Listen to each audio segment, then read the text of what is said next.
Dividend investing can provide investors with passive income indefinitely, without requiring them to sell off hard-earned investments.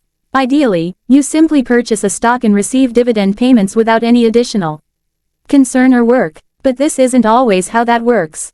In fact, many novice investors find themselves losing money while experienced investors profit tremendously. Repeating basic mistakes can be very costly and potentially even postpone retirement plans, forcing you to work well past a set retirement date. Educate yourself on the most common mistakes that dividend investors make, so you can steer clear and ensure your choices are profitable for years to come. My name is Chris and I help teach people about money, personal finance and investing. If you're interested in improving your financial future, make sure to subscribe to the channel. And hit the like button if this video is helpful. Buying a stock based on a tip. Stock tips can be dangerous considering who they're coming from and their motive. It's been known that some people will purchase a stock recommended to a group of others which ultimately drives the price up, allowing them to take their profit.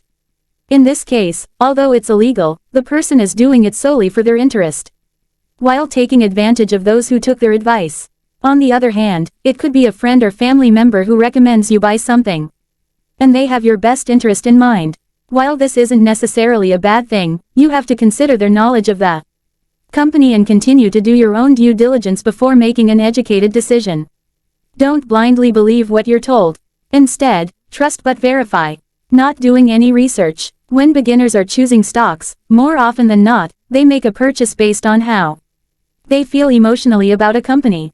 If a consumer knows Walmart is a good company, they find that reason enough to purchase its stock when in reality, research is required to make an informed decision.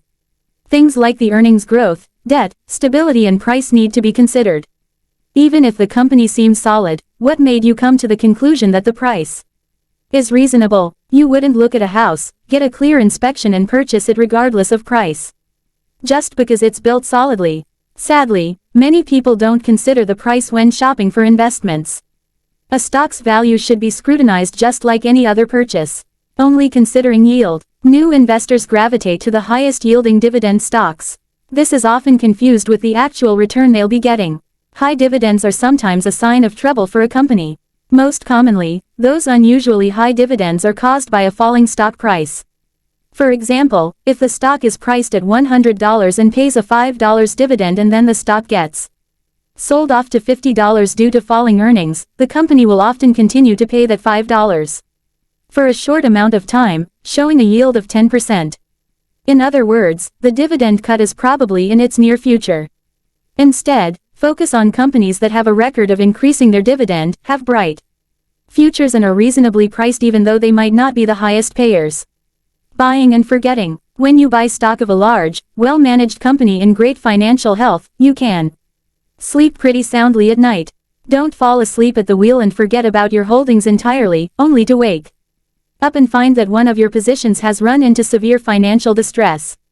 Periodically check on your investments by analyzing earnings reports, any news and price swings. It's a good idea to do this at least every quarter when new financial reports are released.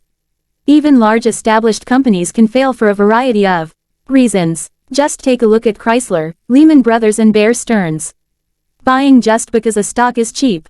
Knowing the difference between a low share price and a good value is the difference between making and losing money. Just because a stock is extremely cheap with a high yield doesn't mean it's a good deal. Macy's stock is yielding close to a 20% dividend, but the share price has been trending downward for years. If you'd purchased purely for the dividend, you would have lost money. Building a stock based solely on its price is nothing more than speculation. Carefully research a cheap stock's fundamentals and find the reasons why it's trading so low. There's often a reason and you can determine whether or not those potential issues will be resolved. You might find that the reason for its beaten down price is completely unreasonable and the share price has been overly punished. Stable stocks that pay dividends consistently are rarely cheap, even when the overall market corrects. Holding on for too long. When one of your holdings goes down in value, it's hard to decide whether or not to cut your losses. The last thing you want to do is have complete faith that the stock will recover and provide a return as you go down on a sinking ship. It's a tough but important decision to liquidate your holdings and buy something that has a better future in store. Waiting to sell until you break even or make money can be a losing strategy. If a company runs at a treble, it doesn't seem resolvable soon. Cutting your losses might be your best option. Listening to analysts, finance websites, TV channels and articles can all be excellent sources of information. But they're not always right. One of the main reasons for this is because they often rely on company insiders as sources for their information. People lie and management isn't always willing to admit or disclose trouble within a company. In the same way that they keep their employees in the dark about their possibly grim future. Never assume any source is 100% accurate. Do your own research by obtaining the financial reports and taking any other opinions you hear with a grain of salt. After all, no one cares about your money like you do. Only buying individual dividend stocks. Most commonly, individual stocks come to mind when you hear the word dividends. While these can be extremely profitable when purchased properly, they're not the only lucrative option. There are many excellent dividend ETFs available that provide more stable income you can count on. For example, you could purchase a fund such as SPDR's S&P 500 High Dividend ETF and enjoy an approximate 5% dividend yield. This fund holds 50 of the largest and highest-paying profitable companies. The dividend might vary a little from time to time, but for the most part, you can rely on steady income from these stocks without having to do extensive research. For the average investor, this is probably the way to go. Not considering tax implications. It's very common for investors to only focus on their returns and not consider how much or little they'll be paying in tax. In some cases, dividends can be received tax-free even outside of an IRA, which is preferable for those who don't like the restrictions that come with an individual retirement account. And done correctly, this can be a fantastic retirement strategy. Certain income brackets won't need to pay any tax on qualified dividends that are taxed at capital gains rates in certain situations.